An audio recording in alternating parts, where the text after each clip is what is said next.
SC ಸಮುದಾಯದಲ್ಲಿ ಮೀಸಲಾತಿ ಲೆಕ್ಕಾಚಾರ. ಸಿಎಂ ಖರ್ಗೆ ಅಂಗಳದಲ್ಲಿ ಎಡ ಬಲ ಫೈಟ್. ನಾಳೆ ಸಂಪುಟ ಸಭೆ, ಜಟಾಪಟಿ ಗ್ಯಾರಂಟಿನ. ಇದು ಚದುರಂಗದ ಮೊದಲ ಸ್ಟೋರಿ, ಎಡ ಬಲ ಫೈಟ್.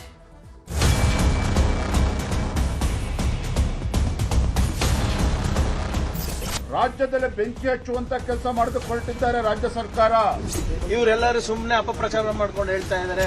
ನಾವು ಇಂಪಲ್ ಸೆಟಲ್ಮೆಂಟ್ ಮಾಡ್ಕೊಳ್ಳೋಕೆ ತಯಾರಿದ್ದೀವಿ. ಪ್ರೊಫೆಷನೇಟಿಗೆ ನಾವು ರೆಡಿ ಇದ್ದೀವಿ. ಕ್ಯಾಬಿನೆಟ್ ಏನು ತೀರ್ಮಾನ ತಗೊಳ್ತಾರೆ ಅದನ್ನ ಕಾದು ನೋಡೋಣ.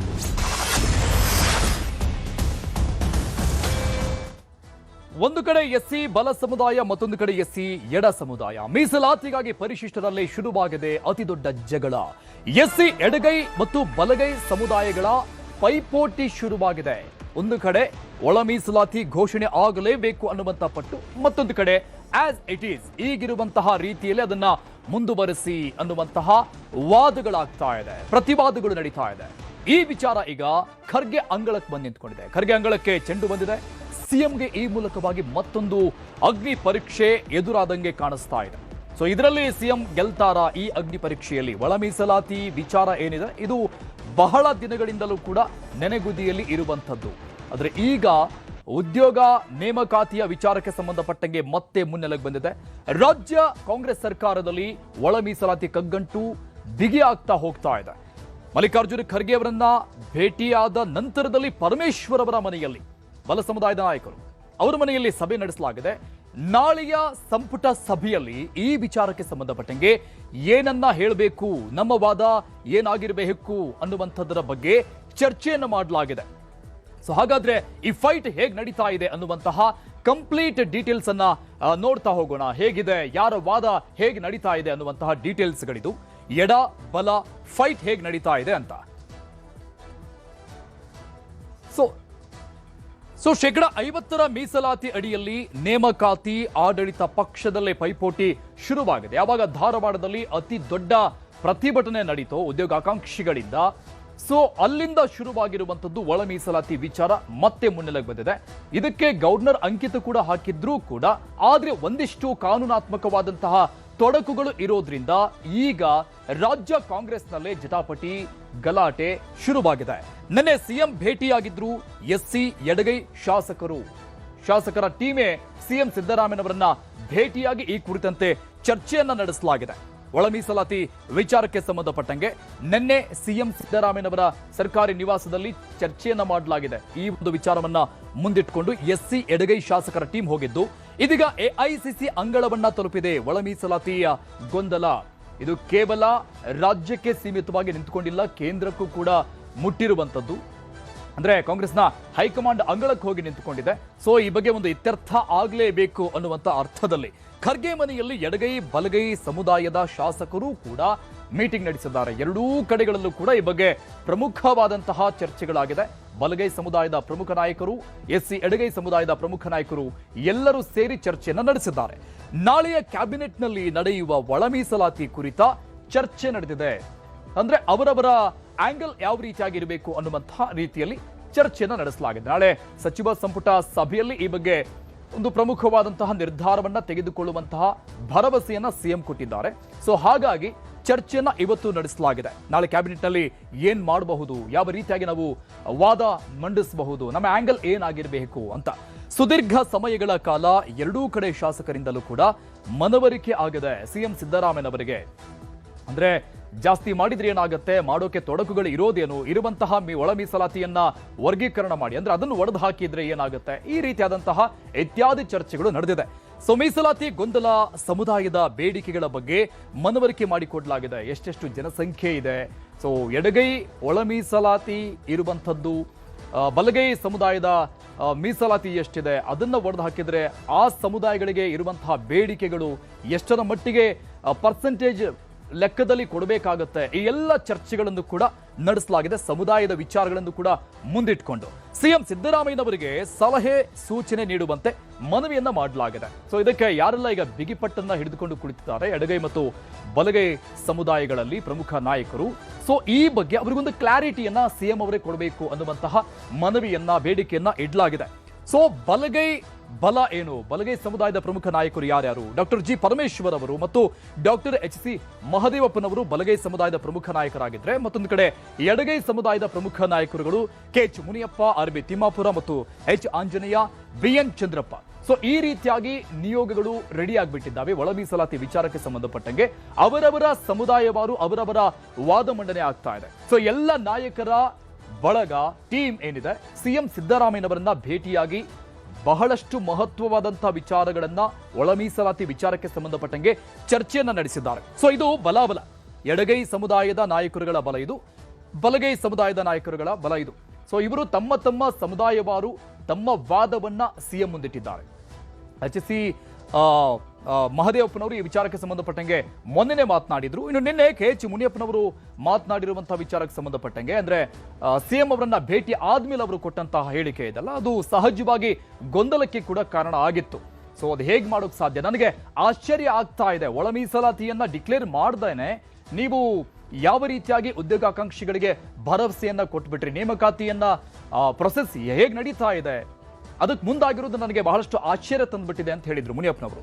ಸೊ ಇದಕ್ಕೆ ಖರ್ಗೆ ಸಂಧಾನ ಸೂತ್ರ ಯಾವ ರೀತಿಯಾಗಿರಬಹುದು, ಎಲ್ಲರೂ ಒಟ್ಟಿಗೆ ಕೂತು ಚರ್ಚೆ ಮಾಡಿ ಅನ್ನುವಂತಹ ತಿಳಿ ಹೇಳಿದ್ದಾರೆ, ಬುದ್ಧಿ ಮಾತನ್ನ ಹೇಳ್ತಾ ಇದ್ದಾರೆ ಅವರವರ ನಾಯಕರುಗಳಿಗೆ. ಮಲ್ಲಿಕಾರ್ಜುನ ಖರ್ಗೆ ಅವರು ಒಮ್ಮತದ ನಿರ್ಧಾರ ಕೈಗೊಳ್ಳಿ, ಸೊ ಕಿತ್ತಾಡೋದು ಬೇಡ, ಎಲ್ಲವೂ ಸಹಜವಾಗಿ ಪ್ರಕ್ರಿಯೆಯಲ್ಲಿ ಮುಗಿದು ಹೋಗ್ಲಿ, ಕಿತ್ತಾಡೋದು ಬೇಡ, ಒಮ್ಮತದ ನಿರ್ಧಾರ ಬರಲಿ, ಚರ್ಚೆ ಮಾಡಿ ಅಂತ ಹೇಳಿದ್ದಾರೆ.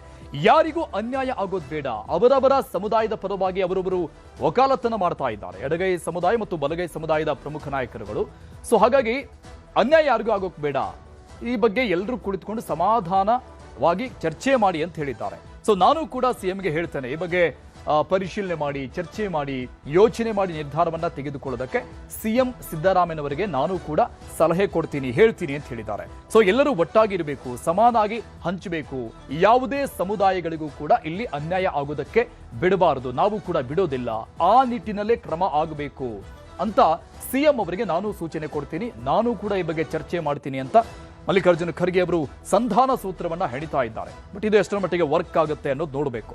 ಸೊ ಬಲಗೈ ನಾಯಕರ ವಾದ ಏನು, ಇದಕ್ಕೆ ಎಡಗೈ ನಾಯಕರ ವಾದ ಏನಾಗಿದೆ? ಒಳ ಮೀಸಲಾತಿ ವಿಚಾರಕ್ಕೆ ಸಂಬಂಧಪಟ್ಟಂಗೆ ಎಡಗೈ ಸಮುದಾಯಕ್ಕೆ ಮೀಸಲಾತಿ ಹೆಚ್ಚಾದ್ರೆ ತಮಗೆ ಹಿನ್ನಡೆಯಾಗುತ್ತೆ ಅನ್ನೋದು ಬಲಗೈ ನಾಯಕರ ವಾದ ಆಗಿದ್ರೆ, ಎಡಗೈ ನಾಯಕರ ವಾದ ಒಳ ಮೀಸಲಾತಿ ಜಾರಿ ಮಾಡಿ ನೇಮಕಾತಿ ಮಾಡಬೇಕು, ಇಲ್ಲ ಅಂದ್ರೆ ಇದು ಕೆಲವೊಂದಿಷ್ಟು ಒಳ ಪಂಗಡಗಳೇನಿದ್ದಾವೆ, ಒಳ ಸಮುದಾಯಗಳು, ಸೊ ಅಲ್ಲಿ ಏಟು ಬೀಳುತ್ತೆ, ಅವರಿಗೆ ಅನ್ಯಾಯ ಆಗತ್ತೆ ಅನ್ನುವಂಥದ್ದು ಅವರ ವಾದ ಆಗಿದೆ. ಇನ್ನು ಸಮಾನ ಹಂಚಿಕೆ ಮಾಡುವುದು ಸೂಕ್ತವಾಗಿದೆ ಅನ್ನೋದು ಬಲಗೈ ನಾಯಕರ ವಾದ ಆಗಿದ್ರೆ, ಎಡಗೈ ನಾಯಕರ ವಾದ 50% ನೇಮಕಾತಿ DPR ಹಿಂಪಡಿಬೇಕು ಅನ್ನುವಂಥದ್ದಾಗಿದೆ. ಸೊ ಈಗ ಪ್ರೆಸೆಂಟ್ ಇರುವಂಥದ್ದು ಇದು 50% ನೇಮಕಾತಿ. ಸೊ ಅದೀಗೇನೋ ಸರ್ಕಾರ ಮುಂದಾಗ್ತಾ ಇದೆ, ಆ DPR ಪ್ರಕಾರವಾಗಿ ಅದನ್ನ ಆ ಸೂಚನೆಯನ್ನ ವಾಪಸ್ ಪಡಿಬೇಕು ಅಂತ ಒತ್ತಾಯ ಮಾಡ್ತಾ ಇದ್ದಾರೆ ಸರ್ಕಾರಕ್ಕೆ. ಒಳ ಮೀಸಲಾತಿ ಕೊಟ್ರೆ ಅನ್ಯಾಯ ಆಗುವ ಸಾಧ್ಯತೆಗಳೇ ಹೆಚ್ಚಾಗಿದೆ ಅಂತ ಬಲಗೈ ನಾಯಕರು ವಾದವನ್ನ ಮಂಡಿಸ್ತಾ ಇದ್ದಾರೆ. ಇನ್ನು ಇದಕ್ಕೆ ಎಡಗೈ ನಾಯಕರ ವಾದ 15% ಮೀಸಲಾತಿಯಲ್ಲೇ ಒಳ ಮೀಸಲಾತಿಯನ್ನ ಹಂಚಿಕೆ ಮಾಡಿ, ಸೊ ಹೀಗೇನಾದ್ರೂ ಕೊಟ್ರೆ ಅನ್ಯಾಯ ಆಗುವಂತಹ ಸಾಧ್ಯತೆಗಳು ಹೆಚ್ಚಾಗಿದೆ, ಅದನ್ನ ಜಾಸ್ತಿ ಮಾಡಿ ಅನ್ನುವಂತಹ ವಾದವನ್ನ ಇವರಿಡ್ತಾ ಇದ್ದಾರೆ. ಸೊ ಮತ್ತೊಂದು ವಿಚಾರ, ಕೋರ್ಟ್ ವಿಚಾರ ಕ್ಯಾಬಿನೆಟ್ನಲ್ಲಿ ಚರ್ಚೆ ಆಗಬೇಕು. ಸೊ ಆ ಬಗ್ಗೆ ಏನು ಕ್ರಮ ಆಗಬೇಕು, ಏನನ್ನ ಮಾಡಬಹುದು ಸರ್ಕಾರ, ಆ ಬಗ್ಗೆ ಚರ್ಚೆ ಆಗಲಿ ಅಂತ ಹೇಳಿದ್ದಾರೆ. 6:6:5 ಸೂತ್ರದಲ್ಲೇ ಮೀಸಲಾತಿಯನ್ನ ಕೊಡ್ಲಿ ಅಂತ ಎಡಗೈ ನಾಯಕರು ವಾದವನ್ನ ಮುಂದಿಡ್ತಾ ಇದ್ದಾರೆ ಈ ಒಂದು ಪಾಯಿಂಟ್ಗೆ. ಸೊ ಇದಕ್ಕೆ ಕಾನೂನಾತ್ಮಕವಾಗಿ ತೊಡಕಾಗಿದೆ ಅಂತ ಹೇಳ್ತಾ ಇದ್ದಾರೆ, ಅದನ್ನ ಬಗ್ಗೆ ಚರ್ಚೆ ಮಾಡೋಣ, ಕೋರ್ಟ್ ವಿಚಾರ ಚರ್ಚೆ ಆಗಲಿ ಅಂತ ಹೇಳ್ತಾ ಇದ್ದಾರೆ ಬಲಗೈ ನಾಯಕರು. ಸಂಪುಟ ಸಭೆಯಲ್ಲಿ ಒಮ್ಮತಕ್ಕೆ ಬರೋಣ ಅಂತ ಬಲಗೈ ನಾಯಕರು ಹೇಳ್ತಾ ಇದ್ರೆ, ಉದ್ಯೋಗಾಕಾಂಕ್ಷಿಗಳಲ್ಲಿ ಗೊಂದಲ ಬೇಡ, ಸೊ ಇದು ಗೊಂದಲ ಸೃಷ್ಟಿಸುವಂತಹ ರೀತಿಯಲ್ಲಿ ಆಗ್ತಾ ಇದೆ, ಸೊ ಹಾಗಾಗಿ ಗೊಂದಲ ಬೇಡ ಅಂತ ಅವರು ವಾದ. ಪದೇ ಪದೇ ಅನ್ಯಾಯ ಆಗಬಾರದು ಅಂದ್ರೆ ಇದರರ್ಥ ಹಿಂದೆ ಕೂಡ ನಮಗೆ ಅನ್ಯಾಯ ಆಗಿದೆ ಅಂತ, 101 ಜಾತಿಗಳಿಗೂ ಅನ್ಯಾಯ ಆಗಬಾರದು, ಕೂತು ಮಾತನಾಡಿಕೊಳ್ಳೋಣ ಅಂತ ಮತ್ತೊಂದು ರೀತಿಯಾಗಿ ಹೇಳಿಕೆಯನ್ನ ಎಡಗೈ ಸಮುದಾಯದ ನಾಯಕರು ತಮ್ಮ ವಾದದ ರೀತಿಯಲ್ಲಿ ಇಡ್ತಾ ಇದ್ದಾರೆ. ಸೊ ಬಲಗೈ ನಾಯಕರಾಗಿರುವಂತಹ ಡಾಕ್ಟರ್ ಜಿ ಪರಮೇಶ್ವರ್ ಅವರು ಈ ವಿಚಾರಕ್ಕೆ ಸಂಬಂಧಪಟ್ಟಂಗೆ ಮಾತನಾಡಿದ್ರು, ಏನ್ ಹೇಳಿದ್ರು ಅನ್ನೋದನ್ನ ನೋಡೋಣ. ಕ್ಯಾಬಿನೆಟ್ಗೆ ಚರ್ಚೆ ಆಗುತ್ತೆ, ಕ್ಯಾಬಿನೆಟ್ ಏನ್ ತೀರ್ಮಾನ ತಗೊಳ್ತಾರೆ ಅದನ್ನ ಕಾದ್ ನೋಡೋಣ.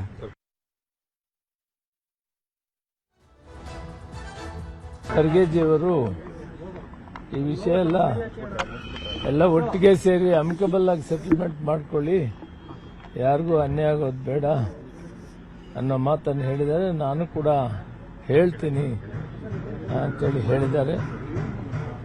ಅವ್ರದ್ರಲ್ಲಿ ಏನೂ ಅಭ್ಯಂತರ ಇಲ್ಲ. ಎಲ್ಲರೂ ಒಟ್ಟಿಗೆ ಇರಬೇಕು, ಸಮವಾಗಿ ಹಂಚ್ಕೊಳ್ಬೇಕು, ಅಮಿಕಬಲ್ ಆಗಿ ಸೆಟಲ್ಮೆಂಟು ಮಾಡ್ಕೋಬೇಕು ಅನ್ನೋ ಮಾತನ್ನು ಹೇಳಿದ್ದಾರೆ.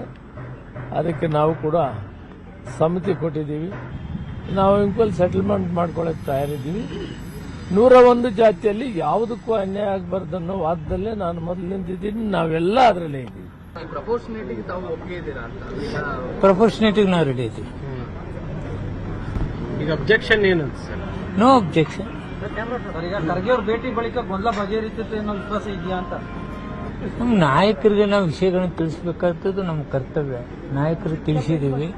ನಾವು ಅದನ್ನೆಲ್ಲದನ್ನು ಮಾತನಾಡ್ತೀನಿ ಅಂತ ಹೇಳಿದ್ದಾರೆ. ತೊಂದರೆ ಇಲ್ಲ. ಸೊ ಇದು ನಾಯಕರ ವಾದ ಆದ್ರೆ, ಮತ್ತೊಂದು ಕಡೆ ಈ ಮೀಸಲಾತಿಯ ಮಹಾಯುದ್ಧ ಶುರುವಾಗಿದ್ದು ಎಲ್ಲಿಂದ ಅನ್ನೋ ಡೀಟೇಲ್ಸ್ ಅನ್ನ ನೋಡ್ತಾ ಹೋಗೋಣ. 2022ರ ಮುಂಚೆ ಎಸ್ಸಿಗೆ 15%, ಇನ್ನು ಎಸ್ಟಿಗೆ 3% ಇದ್ರೆ ಒಬಿಸಿಗೆ 32% ಮೀಸಲಾತಿ. ಸೊ ಈ ರೀತಿಯಾಗಿ ವರ್ಗೀಕರಣ ಮಾಡಲಾಗಿತ್ತು 2022ಕ್ಕಿಂತ ಮುಂಚೆ. ಸೊ ಆಗ ಇದ್ದಂತಹ ಮೀಸಲಾತಿಯ ಸ್ಟ್ರಕ್ಚರ್ ಇದು. ಸೊ ಬಿಜೆಪಿ ಕಾಲದಲ್ಲಿ ಇದೇನಾಯ್ತು, ಎಸ್ಸಿ ಮೀಸಲನ್ನ 17% ಮತ್ತು ಎಸ್ಟಿ ಮೀಸಲನ್ನ 7%ಗೆ ಹೆಚ್ಚಳ ಮಾಡುತ್ತೆ. ಬಿಜೆಪಿ ಸರ್ಕಾರದ ಅವಧಿಯಲ್ಲಿ ಆಗಿರುವಂತಹ ಸ್ಟ್ರಕ್ಚರ್ ಇದು. ಇದು ಸುಪ್ರೀಂ ಕೋರ್ಟ್ನ 50% ಮೀಸಲು ನಿಯಮ ಏನಿದೆ ಆ ನಿಯಮವನ್ನ ಮೀರಿ 56% ಹೋಗುತ್ತೆ. ಅದಕ್ಕೊಂದು ನಿಯಮಾವಳಿಗಳಿದೆ. ಸುಪ್ರೀಂ ಕೋರ್ಟ್ನ ನಿಯಮದ ಪ್ರಕಾರನೇ ರಾಜ್ಯ ಸರ್ಕಾರಗಳು ಮೀಸಲಾತಿಯನ್ನು ಕೊಡಬೇಕು ಅಂತ. ಆದ್ರೆ ಯಾವಾಗಿದು ಬಿಜೆಪಿ ಸರ್ಕಾರದ ಅವಧಿಯಲ್ಲಿ ಜಾಸ್ತಿ ಆಯಿತು ಅಲ್ಲಿಗೆ ಅದು 56% ಬಂದು ನಿಂತ್ಕೊಳ್ಳುತ್ತೆ. ಸೊ ಅದಾದ್ಮೇಲೆ ಕಾಂಗ್ರೆಸ್ನಿಂದ ಎಡಗೈಗೆ 6%, ಬಲಗೈಗೆ 6%, ಇತರೆಗೆ 5% ಮೀಸಲಾತಿಯನ್ನ ಕೊಡುವಂಥದ್ದು. 6:6:5 ಈ ಸೂತ್ರದ ಅಡಿಯಲ್ಲಿ ಮೀಸಲಾತಿಯನ್ನ ಫಿಕ್ಸ್ ಮಾಡಲಾಗಿತ್ತು. ಸೊ ಒಟ್ಟು ಮೀಸಲು 56% ಆಗಿದ್ರಿಂದ ಹೊಸ ಮೀಸಲಿನ ಅಡಿಯಲ್ಲಿ ಅವಕಾಶವನ್ನ ಕೊಡೋಕಾಗ್ತಾ ಇಲ್ಲ. ಇದು ಇರುವಂತಹ ಕಾನೂನಾತ್ಮಕವಾದಂತಹ ತೊಡಕು. ಇದೇ ವಿಚಾರವಾಗಿನೇ ಈಗ ಹೈಕೋರ್ಟ್ ಇದಕ್ಕೆ ತಡೆಯನ್ನ ಒಡ್ಡಿದೆ. ಸೊ ಒಟ್ಟು ಮೀಸಲು 56% ಆಗಿರುವಂತಹ ಕಾರಣಕ್ಕಾಗಿ ಸೊ ಈಗ ಪ್ರತಿಭಟನೆ ಒತ್ತಡಗಳ ಹಿನ್ನೆಲೆಯಲ್ಲಿ 2022ರ 50%ರಂತೆಯೇ ನೇಮಕಾತಿ ಆಗಬೇಕು ಅನ್ನುವಂಥ ಒಂದು ಆಂಗಲ್ನ ವಾದ ಕೂಡ ಇದೆ. ಈ ಬೆನ್ನಲ್ಲೇನೆ ಕಾನೂನಾತ್ಮಕವಾಗಿ ತೊಡಕು ಏನಾದರೂ ಇದೆ ಅಂತಿದ್ರೆ ಸೊ ಮೊದಲಿದ್ದಂಗೆನೆ 50% ನೇಮಕಾತಿ ಏನಿತ್ತು ಅದನ್ನೇ ಹಿಡ್ಕೊಂಡೇ ನೀವು ನೇಮಕಾತಿಯನ್ನ ಮಾಡಿ, ಹೊಸದೇನು ಬೇಕಾಗಿಲ್ಲ, ನಮಗೆ ನೇಮಕಾತಿಗಳು ಆದ್ರೆ ಸಾಕು ಅನ್ನುವಂತಹ ವಾದಗಳು ಕೂಡ ಇದೆ. ಸೊ ಈ ರೀತಿಯಾಗಿ ಕಾನೂನಾತ್ಮಕವಾದಂತಹ ಜಟಾಪಟಿಗಳು ನಡೀತಾ ಇದೆ. ಒಳ ಮೀಸಲಾತಿ ವಿಚಾರಕ್ಕೆ ಸಂಬಂಧಪಟ್ಟಂಗೆ 2022ಕ್ಕಿಂತ ಮೊದಲಿಗಿದ್ದಂತಹ ಮೀಸಲಾತಿಯ ಸ್ಟ್ರಕ್ಚರ್, ಆ ಪ್ರಮಾಣಗಳು, ಪರ್ಸೆಂಟೇಜ್ಗಳು ಯಾವ ರೀತಿಯಾಗಿತ್ತು, ಅದಾದ್ಮೇಲೆ ಬಿಜೆಪಿ ಸರ್ಕಾರದ ಅವಧಿಯಲ್ಲಿ ಅದನ್ನ ಜಾಸ್ತಿ ಮಾಡಿರುವಂತದ್ದು, ಕಾಂಗ್ರೆಸ್ ಸರ್ಕಾರ ಬಂದ ಮೇಲೆ 6:6:5 ಅಡಿಯಲ್ಲಿ ಮತ್ತೆ ಅದನ್ನ ಸ್ಟ್ರಕ್ಚರ್ ಅನ್ನ ಮಾಡಿರುವಂತದ್ದು. ಸೊ ಅದು 56%ಗೆ ಯಾವಾಗ ರೀಚ್ ಆಯಿತು ಸೊ ಅಲ್ಲಿಗೆ ಕಾನೂನಾತ್ಮಕವಾದಂಥ ತೊಡಕುಗಳು ಸ್ಟಾರ್ಟ್ ಆಗೋದಕ್ಕೆ ರಾಜ್ಯದಲ್ಲಿ ಶುರುವಾಯಿತು. ಸೊ ಅವಾಗಿನಿಂದ ಈ ನೇಮಕಾತಿಗಳಿಗೆ ಹೊಡೆತ ಬೀಳ್ತಾ ಇರುವಂಥದ್ದು. ಸೊ ಅದನ್ನ ಕ್ಲಿಯರ್ ಮಾಡ್ದೇನೆ ನೀವು ನೇಮಕಾತಿಯನ್ನ ಮಾಡೋದು ಹೇಗೆ ಅಂತ ಒಂದು ಸಮುದಾಯ ಈಗ ವಾದವನ್ನ ಮುಂದಿಟ್ಟಿದೆ. ಸೊ ಬಿಜೆಪಿ ಈ ವಿಚಾರಕ್ಕೆ ಸಂಬಂಧಪಟ್ಟಂಗೆ ಸಹಜವಾಗಿ ಮೀಸಲಾತಿ, ಒಳ ಮೀಸಲಾತಿ ಅನ್ನುವಂಥ ವಿಚಾರ ಜೇನುಗೂಡ ಆದಂಥ ರೀತಿಯಲ್ಲಿ ಆಗ್ಬಿಟ್ಟಿದೆ. ಇದು ಸಹಜವಾಗಿ ವಿಪಕ್ಷಗಳಿಗೆ ಆಹಾರ ಆಗಿದೆ. ಸೊ ಇದಕ್ಕೆ ಬಿಜೆಪಿ ಆರೋಪ ಏನು, ಮೀಸಲಾತಿ ಗೊಂದಲದಿಂದ ಆತಂಕ ಮೂಡ್ತಾ ಇದೆ, ನಮಗೆ ಅನ್ಯಾಯ ಆಗುವಂತ ರೀತಿಯಲ್ಲಿ. ಸೊ ಸರ್ಕಾರ ಯಾವ ರೀತಿಯಾಗಿ ಸಮರ್ಥನೆ ಮಾಡಿಕೊಳ್ತಾ ಇದೆ ಅಂದ್ರೆ, ಚಿತ್ರದುರ್ಗದಲ್ಲಿ ಘೋಷಣೆ, ಪ್ರಣಾಳಿಕೆಯ ಅಜೆಂಡಾ ಅನ್ನುವಂಥ ವಿಚಾರವನ್ನ ಅದು ಸಮರ್ಥನೆ ಮಾಡಿಕೊಳ್ತಾ ಇದೆ. ಎಸ್ಸಿ ಎಸ್ಟಿ ಜನರಿಗೆ ರಾಜ್ಯ ಸರ್ಕಾರ ಅಂದ್ರೆ ಕಾಂಗ್ರೆಸ್ ದ್ರೋಹ ಮಾಡ್ತಾ ಇದೆ ಅಂತ ಹೇಳ್ತಾ ಇದ್ರೆ ಬಿಜೆಪಿ, ಕೇಂದ್ರಕ್ಕೆ ಮನವಿ ಕೊಟ್ಟರು ಕೂಡ ಪ್ರಯೋಜನವಿಲ್ಲ, ಇದರಿಂದ ಏನು ಪ್ರಯೋಜನ ಆಗ್ತಾ ಇಲ್ಲ, ನಾವು ಮನವಿ ಕೊಟ್ಟಾಗಿದೆ, ಅದಕ್ಕೆ ಸ್ಪಂದಿಸ್ತಾ ಇಲ್ಲ ಕೇಂದ್ರ ಅಂತ ಅವರ ಸಮರ್ಥನೆ ಹೇಳಿಕೆ ಆಗಿದೆ. ಸೊ ಅಹಿಂದ ಅಲೆಮಾರಿಗಳಿಗೆ ಇದರಿಂದ ಅನ್ಯಾಯ ಆಗ್ತಾ ಇದೆ. ಕೇವಲ ಎಸ್ಸಿ ಎಸ್ಟಿ ಜನಾಂಗಕ್ಕೆ ಅಷ್ಟೇ ಅಲ್ಲ, ಅಹಿಂದ ಅಲೆಮಾರಿಗಳಿಗೆ ಇದರಿಂದ ಅನ್ಯಾಯ ಆಗ್ತಾ ಇದೆ. ನಿರಂತರವಾಗಿ ಜಾತಿ ಸಮೀಕ್ಷೆ ಮಾಡಿ 6:6:5 ವಿಂಗಡಣೆ ಮಾಡಿದ್ದು ನಾವು, ಯಾರಿಗೂ ಅನ್ಯಾಯ ಆಗದಂತಹ ರೀತಿಯಲ್ಲಿ. ಸೊ ಇದರಿಂದ ಅನ್ಯಾಯ ಆಗ್ತಾ ಇಲ್ಲ ಅಂತ ಅವರ ವಾದ ಆಗಿದೆ. ಸೊ ಕೋರ್ಟ್ ನೆಪ, ಇಚ್ಛಾಶಕ್ತಿ ಕೊರತೆ ಎದ್ದು ಕಾಣ್ತಾ ಇದೆ ಸರ್ಕಾರದಲ್ಲಿ. ಸೊ ಸುಮ್ಮನೆ ನೀವು ಹೇಳ್ತಾ ಇದ್ದೀರಿ ಕೋರ್ಟ್ ಅಲ್ಲಿ ಇದು ಕೇಸ್ ನಡೀತಾ ಇದೆ, ಸ್ಟೇ ಇದೆ, ಕೋರ್ಟ್ ತಡೆ ಒಡ್ಡಿದೆ ಅಂತ, ಆದ್ರೆ ನಿಮಗೆ ಅದನ್ನ ಕ್ಲಿಯರ್ ಮಾಡ್ಕೊಳ್ಬೇಕು ಅನ್ನುವಂಥ ಇಚ್ಛಾಶಕ್ತಿ ಇಲ್ಲ ಅಂತ ಬಿಜೆಪಿ ವಾದ ಆಗಿದ್ರೆ, ಸಾಮಾಜಿಕ ನ್ಯಾಯಕ್ಕಾಗಿ ಇದು ವಿಳಂಬ ಆಗ್ತಾ ಇದೆ. ಕೋರ್ಟಲ್ಲಿ ನಡೀತಾ ಇರಬಹುದು, ಆದರೆ ಯಾರಿಗೂ ಅನ್ಯಾಯ ಆಗದಂತಹ ರೀತಿಯಲ್ಲಿ ನಾವು ಕಾನೂನಾತ್ಮಕವಾಗಿ ಅದನ್ನ ಡಿಕ್ಲೇರ್ ಮಾಡಿಕೊಳ್ತಾ ಇದ್ದೀವಿ, ಅದಕ್ಕಾಗಿ ವಿಳಂಬ ಆಗ್ತಾ ಇದೆ ಅಂತ ಅವರ ಸಮರ್ಥನೆ. ರಾಜ್ಯವ್ಯಾಪಿ ಉಗ್ರ ಹೋರಾಟವನ್ನು ಮಾಡ್ತೀವಿ ಅಂತ ಬಿಜೆಪಿ ಹೇಳ್ತಾ ಇದೆ. ಎಲ್ಲರನ್ನೂ ವಿಶ್ವಾಸಕ್ಕೆ ತೆಗೆದುಕೊಂಡೇ ನಾವು ಮುಂದಿನ ನಿರ್ಧಾರಗಳನ್ನ ಪಡಿತೀವಿ ಮತ್ತು ಈಗಾಗಲೇ ಮಾಡಿರುವಂತಹ ನಿರ್ಧಾರಗಳು ಕೂಡ ಎಲ್ಲರನ್ನ ವಿಶ್ವಾಸಕ್ಕೆ ಪಡೆದುಕೊಂಡೇ ಮಾಡಿರುವಂತದ್ದು ಅನ್ನುವಂತಹ ಸಮರ್ಥನೆವಾದ ರಾಜ್ಯ ಸರ್ಕಾರದ್ದಾಗಿದೆ. ಸೊ ಈ ರೀತಿಯಾಗಿ ಬಿಜೆಪಿ ಮತ್ತು ಕಾಂಗ್ರೆಸ್ ನಾಯಕರ ಮಧ್ಯೆ ಒಳ ಮೀಸಲಾತಿ ವಿಚಾರ ಜಟಾಪಟಿಗೆ ಕಾರಣ ಆಗಿದೆ. ಸೊ ಈ ವಿಚಾರಕ್ಕೆ ಸಂಬಂಧಪಟ್ಟಂಗೆ ಪ್ರಮುಖ ನಾಯಕರುಗಳು ಮಾತನಾಡಿದ್ದಾರೆ, ನೋಡು. ಒಂದು ಕಡೆ 2,85,000 ಹುದ್ದೆಗಳನ್ನ ಭರ್ತಿ ಮಾಡತಕ್ಕಂಥ ಯೋಗ್ಯತೆ ಇಲ್ಲದಿರ್ತಕ್ಕಂಥ ಕಾಂಗ್ರೆಸ್ ಸರ್ಕಾರ ಮೀಸಲಾತಿಯನ್ನ ಸರಿಯಾಗಿ ಒಳ ಮೀಸಲಾತಿಯನ್ನ ಅನುಷ್ಠಾನಕ್ಕೆ ತರದೇನೆ 6% ಪಕ್ಕಕ್ಕಿಟ್ಟು ಕೇವಲ 50% ಹಿಂದಿನ ಹಳೆಯ ಮೀಸಲಾತಿ ಪ್ರಕಾರ ಮಾಡ್ತೇವೆ ಅಂತೇಳಿ ಹೊರಟಿದ್ದೀರಿ. ರಾಜ್ಯದಲ್ಲಿ ಬೆಂಕಿ ಹಚ್ಚುವಂತ ಕೆಲಸ ಮಾಡೋದಕ್ಕೆ ಹೊರಟಿದ್ದಾರೆ ರಾಜ್ಯ ಸರ್ಕಾರ. ಈಗ ಯಾರು ಕೋರ್ಟಿಗೆ ಹೋದ್ರೆ ಅದ್ರಲ್ಲಿ ನಮ್ದೇನ್ ತಪ್ಪಿದೆ? ಈಗ ಎಲ್ಲರಿಗೂ ಕೋರ್ಟಿಗೆ ಹೋಗೋ ತಡೆಯೋ ಶಕ್ತಿ ಸರ್ಕಾರಕ್ಕೆ ಇದೆಯಾ, ಅಥವಾ ನಾವು ಮಾಡಬಹುದಾ? ಸ್ವಲ್ಪನ ಇದನ್ನ ಅರ್ಥ ಮಾಡ್ಕೊಂಡು ಸರ್ಕಾರದ ನಿಲುವು ಏನಿದೆ, ಸರ್ಕಾರದ ಪ್ರಯತ್ನಗಳೇನಿದೆ ಅದನ್ನ ಅವರು ತಿಳ್ಕೊಂಡ್ರೆ ನಿಜವಾಗ್ಲೂ ಎಲ್ಲರಿಗೂ ಒಳ್ಳೇದಾಗುತ್ತೆ. ಸಾವಿರಾರು ಜನ, ಲಕ್ಷಾಂತರ ಮಕ್ಕಳು ಇವತ್ತು ಬೀದಿಗಿಳಿತಾ ಇದ್ದಾರೆ ಹೋರಾಟಕ್ಕೆ. ಆಮೇಲೆ ಏನಿದ್ರು ಕಾನೂನು ಪ್ರಕಾರನೇ ಮಾಡಬೇಕಲ್ಲ. ನಾನು ಕಾನೂನು ಬಿಟ್ಟು ನಾನಿರ್ಬೋದು, ನೀವಿರ್ಬೋದು, ಸರ್ಕಾರ ಇರ್ಬೋದು, ಕಾನೂನನ್ನ ಬಿಟ್ಟು ಮಾಡ್ಲಿಕ್ಕೆ ಆಗುತ್ತಾ? ಸೊ ಏನೇ ಇದ್ರು ಕೂಡ ಎಲ್ಲರೂ ಕಾನ್ಫಿಡೆನ್ಸ್ ಅಲ್ಲಿ ತಗೊಂಡೇ ಮಾಡ್ತಾ ಇರೋದು. ಈಗಾಗಲೇ ಮಾನ್ಯ ಮುಖ್ಯಮಂತ್ರಿಯವರ ಕಚೇರಿನಲ್ಲಿ 4 ತಾಸು ಚರ್ಚೆ ಆಯ್ತು. ಅದಾದ್ಮೇಲೆ ಅದೇ ಸಂಜೆ ಹೋದ ಗುರುವಾರ 4 ತಾಸು ಕ್ಯಾಬಿನೆಟ್ನಲ್ಲಿ ಚರ್ಚೆ ಆಯ್ತು. ಏನು ಕದ್ದಿ ಮುಚ್ಚಿ ಏನಾದ್ರು ಮಾಡ್ತಾ ಇದೀವಾ? ಎಲ್ಲಾನು ಸರ್ಕಾರ ಎಲ್ಲಾ ಲೀಡರ್ಸ್ಗೆ ಮಾತಾಡೇ ಮಾಡ್ತಾ ಇರೋದು. ಇಷ್ಟು ಗೊಂದಲ ಮಾಡಿ ಕುಂತಿರಲ್ಲ ಇವತ್ತು ನಾಳೆ ಮಕ್ಕಳೆಲ್ಲಾರು ಕೂಡ ಸಿಇಟಿ ಎಕ್ಸಾಮ್ ಬರ್ದಾರ, ನೀಟ್ ಎಕ್ಸಾಮ್ ಬರ್ದಾರ. ಪ್ರಮೋಷನ್ ಇವತ್ತು ಸರ್ಕಾರಿ ನೌಕರರಿಗೆ ಪ್ರಮೋಷನ್ ಕೊಡ್ಬೇಕು, ಸರ್ಕಾರಿ ನೌಕರರನ್ನ ಭರ್ತಿ ಮಾಡ್ಕೋಬೇಕು, ಎಜುಕೇಶನ್ ದಲ್ಲಿ ಅವ್ರಿಗೆ ಮೀಸಲಾತಿ ಕೊಡಬೇಕು, 7% 17% ಕೊಡಬೇಕು, ಪ್ರಮೋಷನ್ಸ್ ಕೊಡಬೇಕು. ಇವೆಲ್ಲ ಇದ್ದಂತ ಟೈಮಲ್ಲಿ ಯಾವ ರೀತಿಯಲ್ಲಿ ಸರಿಪಡಿಸ್ಕೊಂತೀರಿ? ಇಷ್ಟು ದೊಡ್ಡ ಗೊಂದಲ ಮಾಡಿ ಕುಂತಿದ್ದೀರಲ್ಲ ಇವತ್ತು ನೀವು. ಈ ಕಾಂಗ್ರೆಸ್ ಸರ್ಕಾರ ಇವತ್ತು ಹಿಂದುಳಿದಂತಹ ಜಾತಿಗಳಿಗೆ, SC STಗಳಿಗೆ ಮಾಡ್ತಾ ಇರುವಂತಹ ಮಹಾ ದ್ರೋಹ ಇದು. ಬಾಬಾ ಸಾಹೇಬ್ ಅಂಬೇಡ್ಕರ್ ಅವರಿಗೆ ಮಾಡ್ತಾ ಇರುವಂತಹ ಮಹಾ ಅಪಮಾನ ಇದು. ಈ ರೀತಿ ಮಾಡಿ ಕುಂತಿದ್ದೀರಲ್ಲ ಇವತ್ತು, ಇದ್ರ ಯಾವ ರೀತಿಯಲ್ಲಿ ಸರಿಪಡಿಸಂತ ಕೆಲಸ ಮಾಡ್ತೀರಿ? ನಾವು ಬಹಳ ಸ್ಪಷ್ಟವಾಗಿದ್ದೀವಿ. ಇವರೆಲ್ಲರೂ ಸುಮ್ಮನೆ ಅಪಪ್ರಚಾರ ಮಾಡ್ಕೊಂಡು ಹೇಳ್ತಾ ಇದ್ದಾರೆ ಏನೋ ಒಳ ಮೀಸಲಾತಿ ವಿರುದ್ಧ ಇದೀವಿ. ಹೇಗೆ ವಿರುದ್ಧ ಇದೀವಿ? ನಾವೇ ತಾನೇ ಕಾಯ್ದೆ ತಂದಿದ್ದು, ನಾವೇ ತಾನೇ ಕಾನೂನು ಮಾಡಿದ್ದು. ಬಿಜೆಪಿ ಸರ್ಕಾರ ಮಾಡಿತೇನ್ರಿ? ಬಿಜೆಪಿ ಸರ್ಕಾರ ಸದಾಶಿವ ಆಯೋಗ ತಿರಸ್ಕಾರ ಮಾಡ್ಕೊಂಡು ಕೂತಾಗ ಎಲ್ಲರೂ ಬಾಯಿ ಮುಚ್ಕೊಂಡು ಕೂತಿದ್ರು. ಅದಾದ್ಮೇಲೆ ಮಾಧುಸ್ವಾಮಿ ವರದಿ ಬಂತು, ಮಾಧುಸ್ವಾಮಿ ಸಮಿತಿ ರಚನೆ ಆಯ್ತು, ಅವ್ರ ವರದಿ ಬಂತು. ಅವಾಗೂ ಕೂಡ ಗೊಂದಲ ಆದಾಗ ಇವರೆಲ್ಲರೂ ಸುಮ್ಮನೆ ಇದ್ದು. ನಮ್ಮ ಸರ್ಕಾರ ಬಂದಾಗ ತಾನೇ ಇವೆಲ್ಲ ಆಗಿರೋದು, ಕಾಯ್ದೆ ಆಗಿರೋದು, ಮಾಡಿರೋದು. ಇದಕ್ಕಿಂತ ಹೆಚ್ಚು ಏನ್ ಮಾಡಬಹುದು? ಕಾನೂನಾತ್ಮಕವಾಗಿ, ಆಡಳಿತಾತ್ಮಕವಾಗಿ ಹೇಳಿದ್ರೆ ನಾವು ಮಾಡಬಹುದು. ಸುಮ್ಮನೆ ಕೂತ್ಕೊಂಡು ಇನ್ನ ಕಾನೂನಿನ ಗಂಟುಗಳು ಕಟ್ಕೊಂಡಿದ್ರೆ that is not administration. So ಈ ಒಳ ಮೀಸಲಾತಿ ವಿಚಾರ ಚಿಕ್ಕ ಪುಟ್ಟ ವಿಚಾರವಾಗಿ ಉಳಿದಿಲ್ಲ, ದೊಡ್ಡ ಸಮಸ್ಯೆಯಾಗಿ ಕಾಣಿಸಿಕೊಳ್ತಾ ಇದೆ. ಸಿಎಂ ಸಿದ್ದರಾಮಯ್ಯನವರ ಮುಂದೆ ಇರುವಂತಹ ಅತಿ ದೊಡ್ಡ ಸಮಸ್ಯೆ ಬಿಸಿ ತುಪ್ಪವಾಗಿದೆ, ಜೇನುಗೂಡ ರೀತಿಯಲ್ಲಿ ಆಗ್ಬಿಟ್ಟಿದೆ. ಸೊ ಇದಕ್ಕೆ ನಾಳೆ ಕ್ಯಾಬಿನೆಟ್ ಅಲ್ಲಿ ಏನ್ ಆನ್ಸರ್ ಸಿಗುತ್ತೆ ಅನ್ನುವಂತ ವಿಚಾರವನ್ನ ಕಾದ್ ನೋಡೋಣ.